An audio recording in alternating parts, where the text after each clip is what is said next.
여러분 안녕하십니까? 토요일 뉴스데스크 시작합니다. 더불어민주당 전당대회 돈봉투 의혹 사건을 수사해온 검찰이 처음으로 신병 확보에 나섰던 핵심 인물이죠. 강래구 전 수자원공사 상임감사의 구속영장이 법원에서 기각됐습니다. 검찰은 강 전 감사가 일부 증거를 인멸하려 했다며 구속이 필요하다고 했지만 법원은 이 주장을 받아들이지 않았습니다. 전격적인 압수수색 이후 속도를 내왔던 검찰 수사, 열흘 만에 제동이 걸리게 됐는데요. 먼저 정상빈 기자가 보도합니다. 강래구 전 한국수자원공사 상임감사가 어젯밤 자정 무렵 서울구치소에서 풀려났습니다. 현명한 판단을 해주신 재판부에 감사드립니다. 이상입니다. 12시간에 걸친 심사 끝에 법원은 강 전 감사가 증거인멸을 시도하거나 다른 사람이 허위 진술을 하도록 회유했다고 단정하기 어렵다고 판단했습니다. 주요 혐의에 대한 증거가 일부 수집됐다며 추가 규명될 부분을 감안할 때 구속은 방어권을 지나치게 제한할 것이라고 덧붙였습니다. 유력한 물증인 당시 통화 녹음이 확보됐지만 그 내용을 두고선 당사자가 부인하고 있어 추가 확인이 필요하다는 겁니다. 강 전 감사는 통화 녹음이나 구체적인 혐의에 대해서는 말을 아꼈습니다. 녹취 자체가 조작됐다 이런 입장은 아니실 거 아닙니까? 검찰은 강하게 반발했습니다. 말을 맞추고 회유를 시도한 정황이 있고 실질적인 증거인멸도 발생했다. 기각 결정과 사유를 납득할 수 없다며 공식 입장문도 강한 어조였습니다. 의혹 전 과정의 핵심 인물인 만큼 검찰은 구속영장 재청구를 적극 검토 중인데 증거인멸과 말맞추기 정황을 보강해야 합니다. 강 전 감사는 압수수색에 불응한 게 아니라 취재진이 계속 전화하고 집에 찾아와 연락을 못 받은 것이며 다른 사람들과 통화도 상황을 서로 공유한 것뿐이라는 입장인 것으로 알려졌습니다. 잠시 뒤 더불어민주당 송영길 전 대표의 파리 기자회견 내용이나 송 전 대표의 귀국 시점도 구속영장 재청구 등 검찰 수사 방향에 영향을 줄 것으로 보입니다. MBC 뉴스 정상빈입니다. 이 사건은 2년 전인 2021년도 더불어민주당 전당대회 당시에 벌어졌다는 의혹이죠. 논란의 중심에는 송영길 전 민주당 대표가 있습니다. 지금 프랑스 파리에 머물고 있는 송 전 대표가 우리 시간으로 오늘 밤 11시에 현지에서 기자회견을 엽니다. 자신을 둘러싼 전당대회 돈봉투 의혹과 조기 귀국 문제에 대해 입장을 밝힐 것으로 예상되고 있는데요. 파리 현지 기자회견장에 나가 있는 조명아 특파원 연결합니다. 자, 조 특파원, 취재 열기가 상당히 뜨거울 것 같은데 지금 분위기 어떻습니까? 네, 저는 지금 약 3시간 뒤 송영길 전 대표의 기자회견이 열리는 파리 마레지구의 한 사무실 앞에 나와 있습니다. 송 전 대표는 이번 주 화요일 룩셈부르크에서 파리로 귀국을 한 뒤 개인 일정을 줄이고 기자회견에 집중해 준비를 했던 것으로 알려졌습니다. 수요일에는 출근길 기자들과 만나 귀국 시점 등에 대한 질문을 받았었는데요. 송 전 대표는 즉답을 피하면서 오늘 기자회견에서 발표하겠다고 답하기도 했습니다. 오늘 기자회견은 송 전 대표의 귀국 시점과 그리고 이제 각종 의혹에 대한 입장문에 대한 기자회견문 낭독이 있고 기자들의 질문을 받는 방식으로 약 30분 동안 진행될 것으로 보입니다. 그렇군요. 송영길 전 대표는 그동안 돈봉투 의혹과 또 이재명 대표의 조기 귀국 요청에 대해서 계속 말을 아껴왔는데요. 오늘은 명확한 입장 표명이 있을까요? 네, 숙고 기간이 길었던 만큼 오늘은 관련 입장을 내놓을 것으로 보입니다. 조금 전 송 전 대표 측 관계자와 통화를 했는데요. 오늘은 송 전 대표가 귀국 시점과 돈봉투 의혹 사건에 대한 입장 발표가 있을 것이라는 답변을 받았습니다. 네, 그리고 당초 송 전 대표는 7월 초까지 파리에 머물 예정이었는데요. 지금은 일찍 귀국할 것이라는 가능성이 높아지고 있습니다. 최근 이재명 대표를 비롯해 국내에서 조기 귀국 요청이 거세지면서 귀국 시점을 굉장히 고심했던 것으로 알려졌는데요. 그래서 당초 예정보다 일찍 귀국하는 쪽으로 입장을 정하고 귀국 준비에 나선 것으로 전해졌습니다. 빠르면 오늘 기자회견이 끝나고 귀국편 항공에 오를 것이라는 예상도 좀 나오고 있는데요. 하지만 당장 귀국하는 것은 쉽지 않을 것이라는 분석도 나오고 있습니다. 현재 송 전 대표는 프랑스 그랑제골 중 하나인 파리 비즈니스 스쿨에서 방문 교수로 있고 또 이 학교 이사를 맡으면서 현지 일정 조율이 필요한 것으로 전해졌습니다. 그리고 또 아직까지는 본인과의 연관성이 드러나지 않았고 또 어제 강내구점 감사의 구속영장이 기각되면서 급하지는 않다라는 그런 기류도 감지되고 있는 상황입니다. 구체적인 내용은 오늘 기자회견에서 들어봐야 할 것 같습니다. 파리에서 MBC 뉴스 조명아입니다. 송영길 전 대표 기자회견에 관심이 가장 많은 곳 민주당일 텐데요. 정치팀 윤수환 기자와 함께 당내 분위기 살펴보겠습니다. 자, 윤 기자, 먼저 강내구 전 수자원고사 상임감사 검찰이 청구한 구속영장을 법원이 기각했습니다. 민주당에서는 다소 안도하는 분위기일 것 같은데 어떤 입장이 나온 게 있습니까? 네, 일단은요. 오늘은 매우 말을 아끼는 분위기였습니다. 네. 아무래도 당 차원의 입장이 있냐 이런 기자들의 질문이 거듭됐는데 대변인은 여기에 대해서 정리된 의견이 없다 이렇게 계속 말을 반복했습니다. 또 돈봉투 의혹이 처음 불거졌을 때 당시 정치 탄압이라고 하지 않았냐 이런 질문도 나왔는데요. 네. 여기에 대해서는 일부 의원들이 그렇게 말씀하신 적 있죠. 이 정도로 답하고 선을 그었습니다. 네. 이미 여러 건의 녹취록이 공개된 데다가 무엇보다 이제 잠시 뒤에 송 전 대표의 기자회견도 있는 만큼 신중을 기하는 모습이었습니다. 그렇군요. 민주당에서는 송 전 대표의 기자회견 그 내용뿐 아니라 이 귀국 시점에 대해서도 촉각이 곤두서 있을 것 같은데요. 어제 저녁에도 최고위원회의를 열었는데 어떤 말들이 나왔습니까? 네, 일단 결론부터 말씀드리면요. 일단 송 전 대표의 기자회견 내용 보고 나서 거기에 맞춰서 대책을 내겠다. 이런 방침이라고 말했습니다. 네. 지금으로서는 송 전 대표의 입만 바라보고 있는 상황인데요. 말씀하신 대로 어제 비공개 회의에선 돈봉투 의혹이 제기된 의원들의 명단까지 공유하면서 논의가 진행된 것으로 전해졌습니다. 네. 그만큼 당이 지금 처한 상황에 대해서 위기감이 크다는 걸 보여주는 것 같은데요. 관심 포인트는 역시 송 전 대표의 귀국 시점입니다. 당내에서는 이제 당장 파리에 가서 송 전 대표를 데리고 들어와야 된다. 이런 의견도 나온 바 있고요. 네. 또 오늘은 민주당 소속 의원 전원이죠. 169명이 직접 나서서 진실 고백을 하자는 그런 요구하는 의원도 있었습니다. 네. 기자회견까지는 지금까지 기다려왔지만 만약에 송 전 대표가 귀국을 미룬다면요. 당 내에 있는 혼란과 갈등이 한층 가속화될 것으로 보입니다. 그렇군요. 그럼 이 상황을 바라보고 있는 국민의힘 입장은 어떻습니까? 네, 일단 국민의힘은 오늘 강내구 전 감사 구속영장 기각에 대해서요. 이것을 민주당이 시간 끌기 신호로 받아들여서는 안 된다. 이런 논평을 냈습니다. 네. 국민의힘 김기현 대표는 송 전 대표의 돈봉투 의혹하고 민주당 지금 이재명 대표의 재판과 수사를 함께 언급하면서 민주당이 대를 이어 부정부패의 온상이 되고 있다. 이렇게 부패 정당 공세를 이어갔습니다. 송 전 대표가 당장 귀국을 하든 미루든 간에 여당으로서는 공세에 더욱 날을 세울 수 있는 여건과 기회가 형성된다고 볼 수 있을 것 같습니다. 네, 오늘 여기까지 듣죠. 윤 기자 잘 들었습니다. 정부가 전세 사기 피해자들이 살고 있는 집을 공공 매입하기로 했지만 세입자들은 여전히 불안에 떨고 있습니다. 관련 법은 언제 만들어질지 모르고 이미 대부업체로 넘어간 집이 당장 경매로 팔려버리면 집을 비워줘야 하기 때문입니다. 고재민 기자가 취재했습니다. 지난해 3월 전세 사기 피해가 드러난 인천의 한 아파트입니다. 3월 23일 경매가 결정되자 일주일이 지난 3월 30일 채권자인 신용협동조합이 채권을 캐피탈 업체로 넘겼습니다.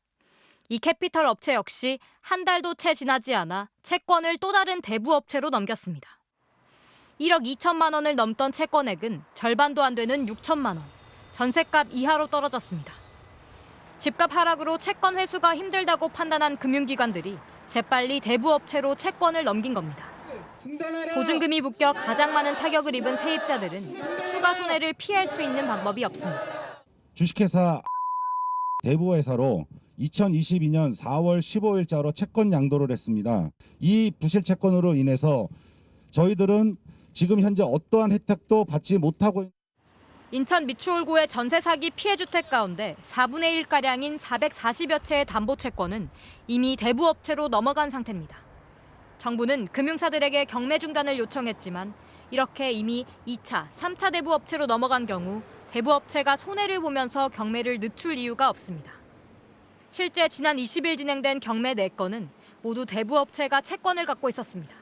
피해자들은 법원이 나서 직권으로 기일 연기를 해달라고 요구하지만 위법 문제가 발생할 수 있습니다. 정부는 법 개정을 통해 경매에 올라온 피해자의 주택을 LH가 공공매입하겠다고 밝혔지만 당장 오는 월요일에도 경매 30여 건이 또 잡혀 있습니다. 대부업체 쪽에서 이걸 유예하는 거를 받아줄지 모르는 상황이어서 매각이 되면은 낙찰 받으면 저희가 나가야 되는데. 정부가 약속한 100명의 법률 전문가와 심리상담사 지원 서비스는 휴일인 오늘과 내일은 문을 열지 않습니다. 정부와 여당은 내일 고위당정 협의회를 열고 피해 주택 매입 방법을 논의할 예정입니다. MBC 뉴스 고재민입니다. 부분 참여하는 조 바이든 미국 대통령이 다음 주 미국을 국빈 방문하는 윤석열 대통령과의 정상회담에서 북한의 핵 공격에 대한 실질적인 억제 조치를 약속할 것으로 전해졌습니다. 핵무기 운영에 우리나라가 일정 부분 참여하는 핵 공유 방안이 유력하게 거론되고 있는데요. 워싱턴에서 김수진 특파원이 취재했습니다.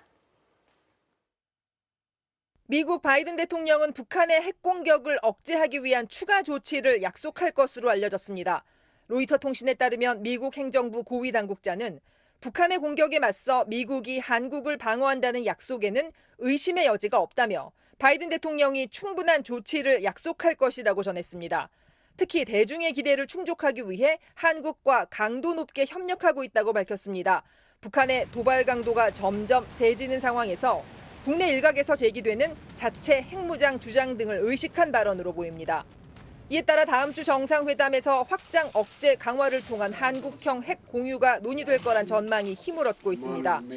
한국형 핵 공유는 유럽 미군 기지에 핵무기를 배치한 나토식 핵 공유와 달리 한국에 핵무기를 갖다 놓진 않지만 운용은 한국과 미국이 협의해야 한다는 개념입니다.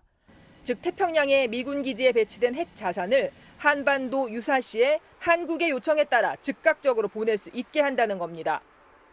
또 회담에선 우크라이나 문제도 논의될 전망입니다. 한국의 군사 지원을 공식화하진 않더라도 동맹으로서 협력을 강화한다는 뜻을 모을 것으로 전망됩니다.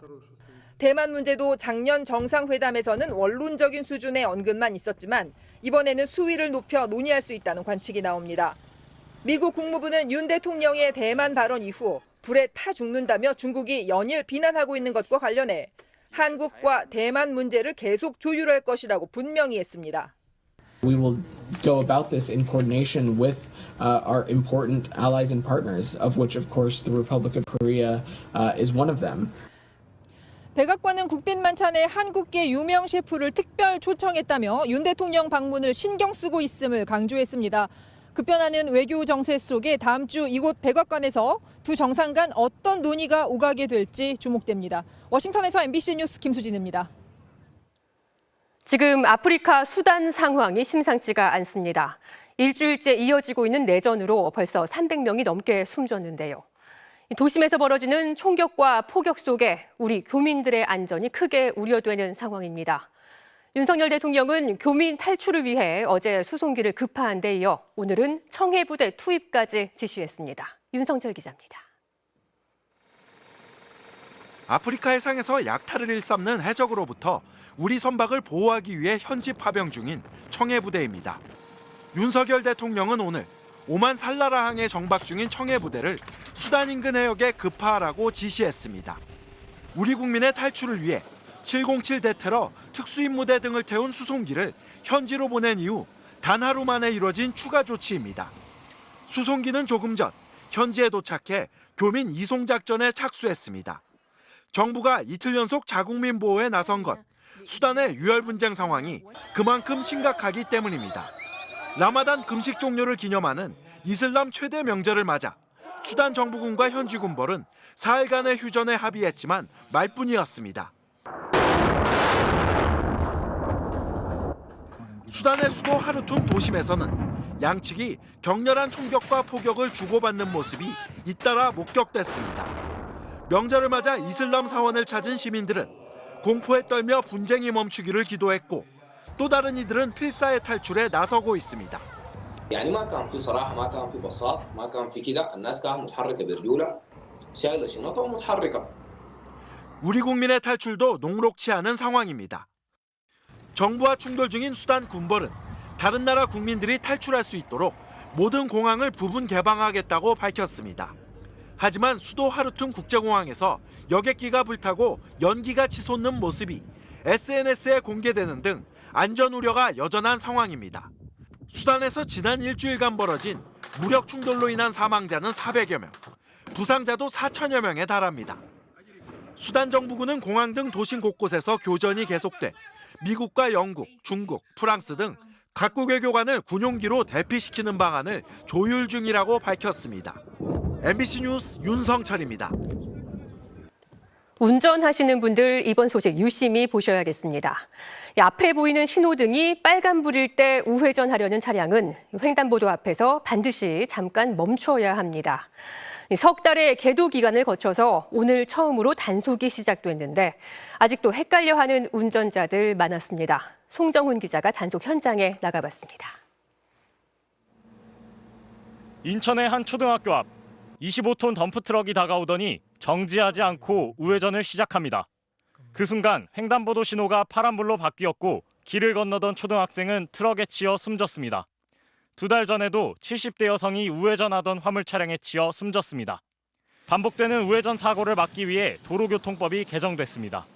앞에 보이는 신호등이 빨간불이면 우회전을 하는 차는 반드시 횡단보도 앞에서 일단 멈춰야 합니다. 석 달간의 계도 기간이 끝난 오늘 본격적인 단속이 시작됐습니다. 이곳에는 우회전을 하려는 차들이 줄지어 대기하고 있습니다. 아무리 서행하더라도 정지선 앞에서 한번 멈추지 않으면 모두 단속 대상이 됩니다. 빨간불에 멈추지 않고 우회전하는 택시, 곧바로 적발됐습니다. 항의하는 운전자도 있습니다. 멈췄단 말이에요. 근데 보행자 신호가 안 보이니까. 1시간 만에 15건의 위반 사례가 적발됐는데 아직도 바뀐 법을 모르는 운전자가 많았습니다.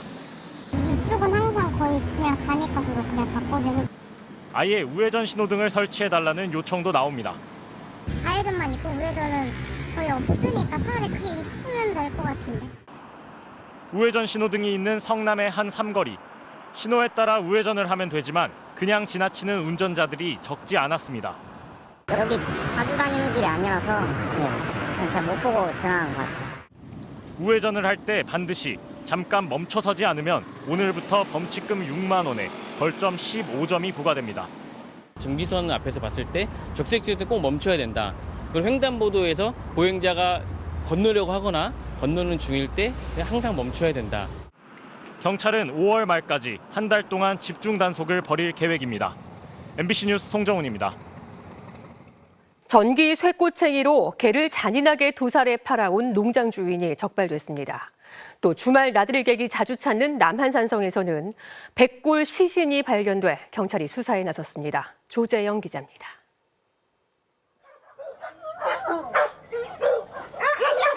우리 속 개들이 지저댑니다. 더러운 먹이통과 비위생적인 환경.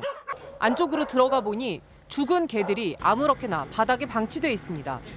이게 한 10초 정도에서 20초 정도 아마 흐를 거야. 그러면서 죽일 때까지 전기를 흐르니까. 농장 주인은 전기가 흐르는 쇠 꼬챙이로 개를 잔인하게 불법 도살해 왔는데 현장에서 개 사체 14마리가 발견됐습니다. 그물 주스러 다니다 보면 자기네 길던 거 한 마리씩 이렇게 잡아달라고 그랬는데 살기 힘드니까 이거 하고 싶어서 하는 사람이 있겠어요. 경기도 특사경은 농장주를 동물보호법 위반 혐의로 조사해 검찰에 송치할 계획입니다. 매일 등산객들이 오가는 남한산성 서문 전망대 근처. 오늘 오전 11시 반쯤 이곳에서 하얀 물체가 보인다는 신고가 접수됐습니다. 땅을 파보니 30년 이상 된 것으로 추정되는 백골 시신이 나왔습니다. 저 롯데월드랑 여기 시가지가 다 보여가지고 자주 와요. 너무 섬찟하네요. 경찰은 하반신 일부가 사라지는 등 시신의 손상이 심한 상태여서 국과수에 부검을 의뢰해 정확한 신원을 확인할 예정입니다. 오늘 오전 10시 반쯤에는 대구 달서구의 주상복합 아파트 신축 공사장에서 불이 났습니다. 인명피해는 없었고 1시간여 만에 불은 꺼졌지만 40층 넘는 고층에서 검은 연기가 치솟으면서 신고 전화가 빗발쳤습니다. MBC 뉴스 조재영입니다. 오늘은 지구의 날입니다. 하나뿐인 지구를 지키려면 탄소 배출을 줄이고 자원을 순환해서 써야 하는데요. 우리가 자주 쓰는 종이 핸드타월만 재활용해도 수천 그루의 나무를 보호하는 효과를 거둘 수 있다고 합니다.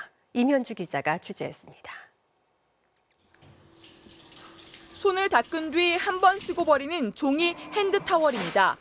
이 화장실에선 사용한 핸드타월을 재활용 수거함에 따로 모아둡니다. 번거로울 수도 있지만 이걸로 뭔가 환경이나 이런 부분들로 저희가 동참을 한다는 것에는 정말 큰 의미가 있다고 생각을 하고, 수거는 일주일에 한 번씩 건조와 압축 작업을 거친 후 타월은 경북 김천의 한 공장으로 옮겨지고 분쇄와 특수 원료 투입, 원단 제조 등 4-5단계 공정을 거치면 새 핸드타월을 만들 수 있습니다. 전혀 그런 건 느끼지 못했던 것 같아요. 네. 그래서 뭐 사용하는데 뭐 거북하거나 혹은 뭐 흡수력이 좀 부족했다거나 했던 제품은 없었던 것 같습니다.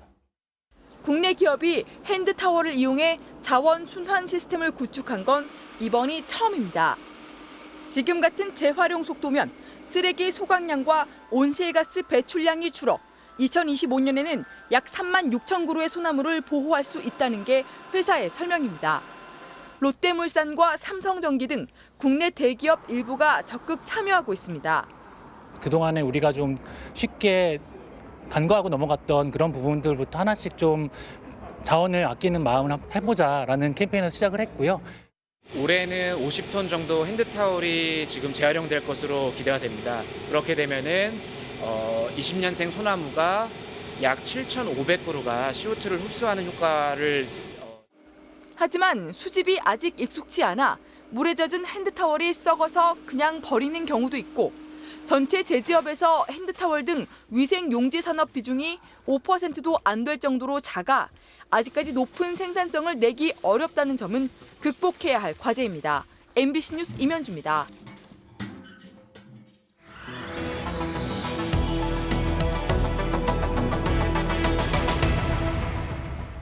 매년 이맘때면 내년도 최저임금을 결정하는 치열한 줄다리기가 벌어지는데요. 노사 양측의 입장차가 좁혀지지 않으면 결국에는 공익위원들이 제시한 중재안이 그대로 최저임금으로 결정되는 경우가 많습니다.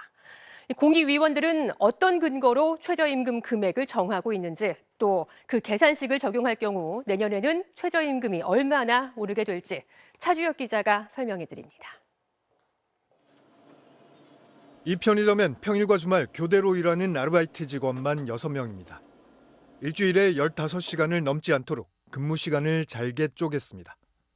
주 15시간 이상 근무를 하면 주휴수당을 우리 법적으로 주게 돼 있는데 저희 형편이 그렇지 못하잖아요. 그래서 쪼개는 거죠. 개업 당시 4,000원이 안 됐던 최저시급이 지금은 9,620원, 만 원까지 380원 남았습니다. 진짜 그거 받는 사람, 그거 받고 일하는 생각 해보면 저 깎으면은 안 되지만 제 개인적 생각으로는 10,000원 넘으면은 진짜 힘들 것 같고 진짜 통계했으면 좋겠죠. 뭐. 최저임금은 1988년 이후 지금까지 36번 결정됐습니다. 노사가 제시한 금액 중 표결로 결정된 게 13번, 노사 합의가 4번입니다. 나머지 19번은 모두 공익위원이 제시한 금액대로 정해졌습니다. 이 제도의 예측 가능성을 높이는 것이 굉장히 중요한데 그러려면 우리 합리적인 룰을 만들어야 됩니다. 작년과 재작년 공익위원들은 합리적인 룰이라며 최저임금 계산법을 제시했습니다. 경제 성장률 전망치 2.7%, 소비자 물가 상승률 전망치 4.5%, 그 두 개를 더하고요. 그다음에 취업자 증가율을 2.2% 뺀 수치입니다. 경제가 성장하고 물가가 오르면 임금도 같이 올라야겠죠. 그래서 두 개를 더했고요. 대신 일할 사람이 늘어나면 임금은 줄어드니까 취업자 증가율만큼 뺐다는 겁니다. 반론도 많습니다.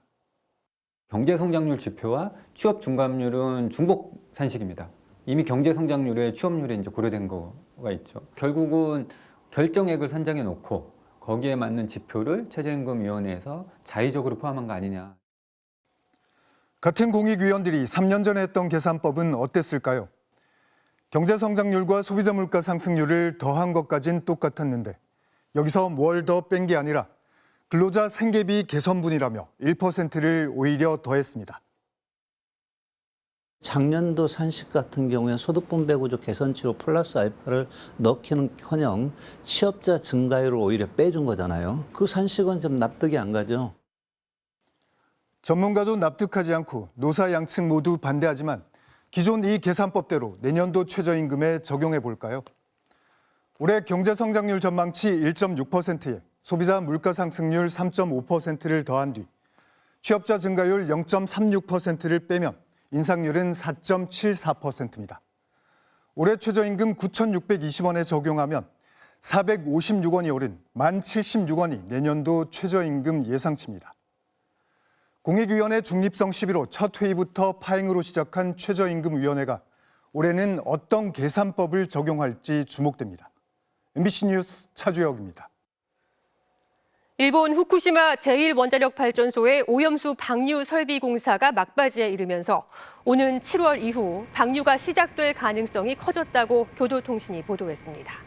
보도에 따르면 도쿄전력은 길이 1,300m의 오염수 방류 터널 굴착 작업을 거의 완료했으며 오염수 방류 전에 물을 담아두는 수조를 관통하는 작업도 최종 공정에 돌입했습니다. 오염수 방류 설비 공사는 지난해 8월 시작됐고 도쿄전력은 오는 6월에 마무리하는 것을 목표로 해왔습니다.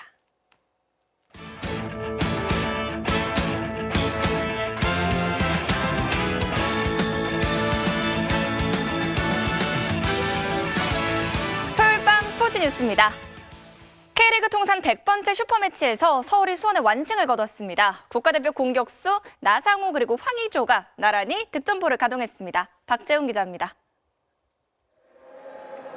3만 관중 앞에 펼쳐진 K리그 통산 100번째 슈퍼매치. 선제골은 서울이 터뜨렸습니다. 전반 37분 기성용과 황의조가 찬스를 만들었고 나상호가 확실하게 마무리했습니다. 4경기 연속골로 득점 공동 선두에 올랐습니다. 후반엔 국가대표 공격수 황의조가 터졌습니다. 후반 7분 코너킥 상황에서 상대 수비 맞고 나온 공을 침착하고 강력하게 밀어넣었습니다. K리그 복귀 8경기 만에 첫 필드골이었습니다. 이후 팔로세비치까지 득점 행진에 가세한 서울은 사실상 승리에 쐐기를 박았고 수원의 추격을 3대1로 뿌리치면서 K리그 통산 100번째 슈퍼매치를 승리로 장식했습니다.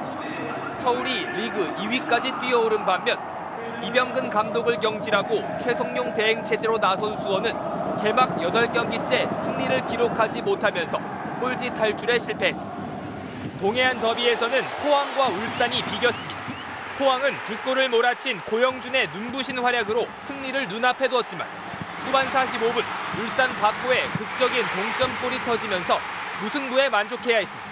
MBC 뉴스 박재웅입니다. 다음 달 펼쳐지는 20세 이하 월드컵에서 우리나라와 맞붙을 팀들이 모두 결정됐습니다. 첫 경기 상대 우승 후보 프랑스입니다. 4년 전 대회에서 이강인 선수를 앞세워 준우승을 차지하면서 세계를 놀라게 했었죠. 이번에도 20세 이하 대표팀이 또 한 번의 이변을 준비 중입니다. 어젯밤 열린 조추첨에서 우리나라는 우승 후보 프랑스를 포함해 아프리카의 감비아, 북중미 온두라스와 함께 F조에 편성됐습니다. 1차 목표는 16강 진출입니다. 월드컵에 진출한 모든 팀들이 결코 쉬운 상대들이 아니기 때문에 우리가 본선 토너먼트에 진출할 수 있는 그런 플랜을 짤 수 있도록 남은 기간 준비를 또 잘 하겠습니다. 개막을 불과 한 달 앞두고 개최지가 인도네시아에서 아르헨티나로 바뀌는 등 어수선한 분위기긴 한데요. 우리 선수들 흔들리지 말고 좋은 결과 거둘 수 있기를 기대하겠습니다. 키움 이정우 선수의 슈퍼캐치입니다. 상대 타자는 아쉬울 수밖에 없겠죠? 토요일 밤 스포츠 뉴스였습니다.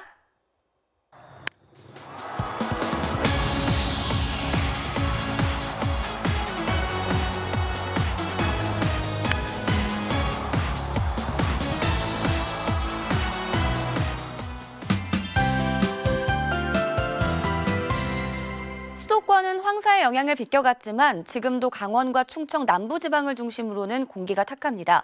미세먼지 농도가 대부분 매우 나쁨 수준까지 치솟아 있습니다. 북동풍이 모래먼지를 계속 실어나르면서 현재 대구의 농도 209, 동해 202, 대전도 164마이크로그램으로 평소와 비교해 서너 배가량이나 높고요. 미세먼지 주의보와 경보도 발령 중에 있는데요.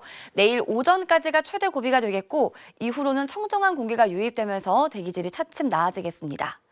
내일도 서쪽 지방을 중심으로는 구름 사이로 따스한 햇살이 비추면서 서울의 낮 최고 기온이 22도까지 올라 오늘과 비슷할 텐데요. 반면 동풍이 닿는 동해안 지방은 15도 선을 넘나드는 등 비교적 선선하겠고요. 수도권과 중서부 곳곳으로는 또다시 건조주의보가 내려진 가운데 불씨 관리를 잘해 주셔야겠습니다. 내일 중북부 지방은 대체로 맑겠지만 그 외 지방은 흐린 날씨를 보이겠고요.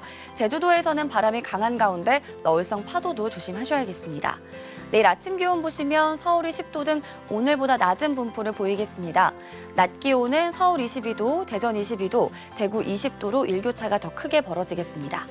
다음 주 화요일엔 전국에 비가 내릴 텐데 주로 남쪽을 중심으로 집중될 전망입니다. 날씨였습니다. 4월 22일 뉴스데스크 여기서 마칩니다. 시청해주신 여러분 고맙습니다.